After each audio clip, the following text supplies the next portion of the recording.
हरित लेखांकन, green accounting. चूंकि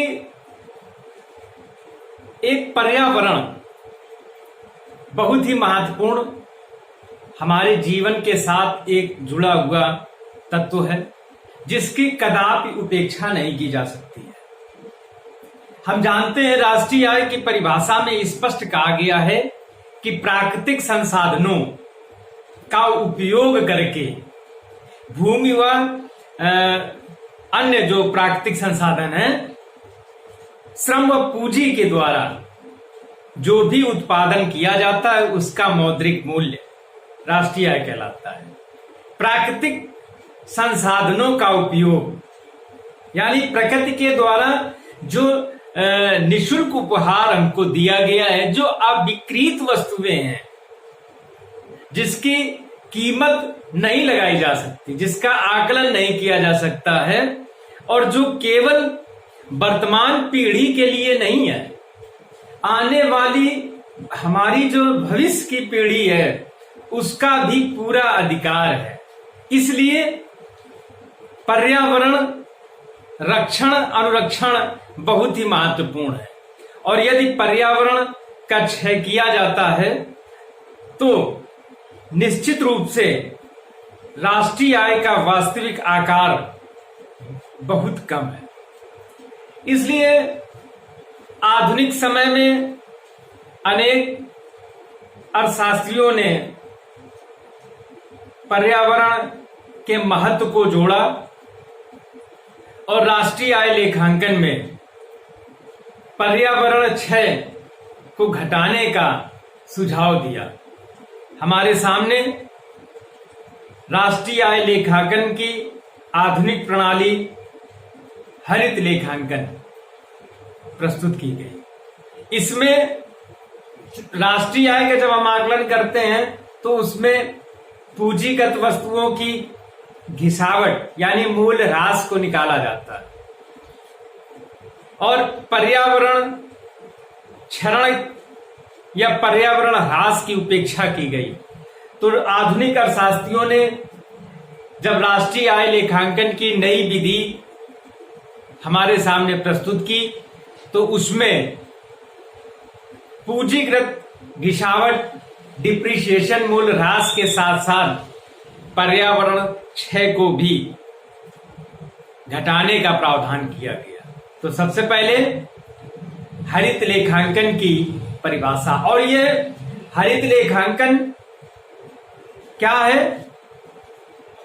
हरित लेखांकन राष्ट्रीय आय लेखांकन की वह विधि है जिसमें राष्ट्रीय उत्पाद की अभिवृद्धि में प्रयुक्त हुए प्रकृति प्रदत्त संसाधनों की क्षय लागतों को राष्ट्रीय आय में से घटाया जाता है।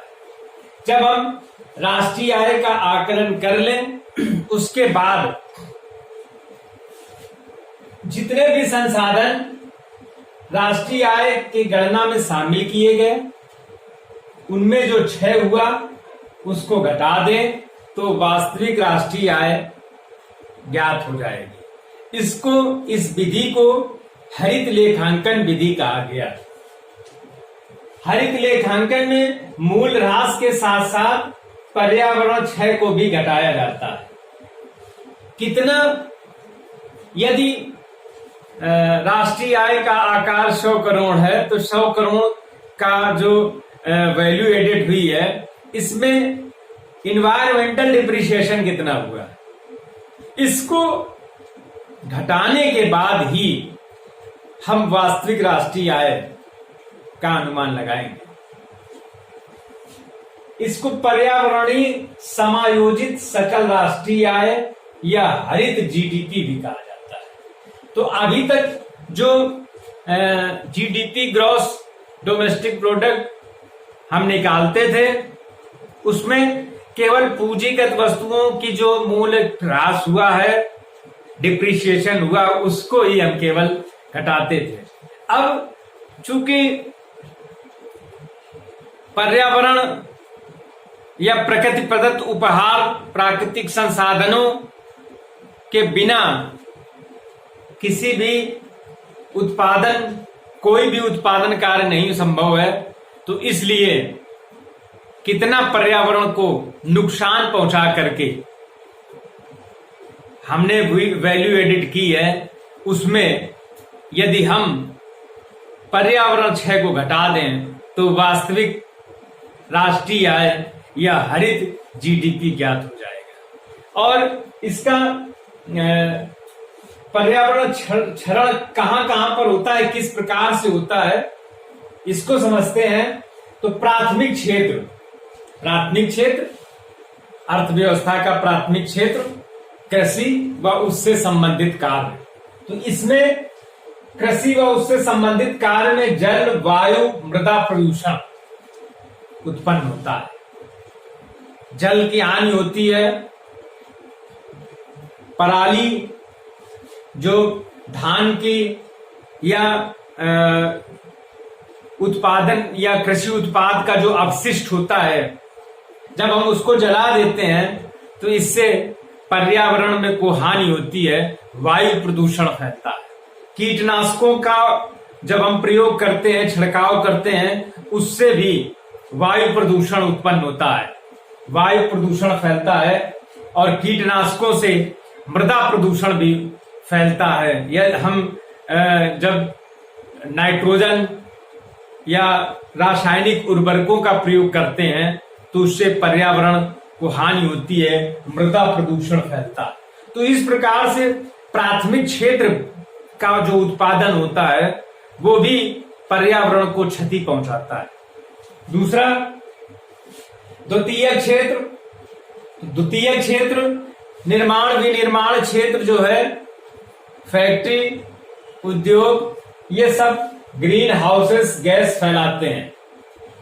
तो इस प्रकार से भी वायु प्रदूषण और इसमें एक और प्रदूषण है जो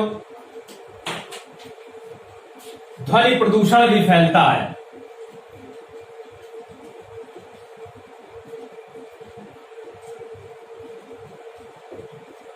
ध्वनि प्रदूषण चूंकि फैक्ट्रियों से निकलने वाला जो धुआं है वो वायु प्रदूषण फैलाता है, और जो द्वारा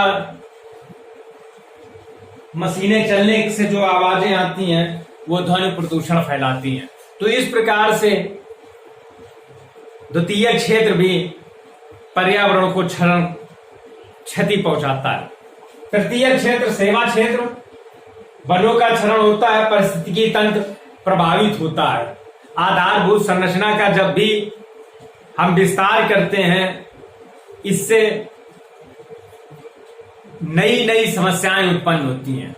पारिस्थितिकी तंत्र जो होता है वो असंतुलित हो जाता है। तो इस प्रकार से तृतीय क्षेत्र से भी पर्यावरण क्षरण होता है।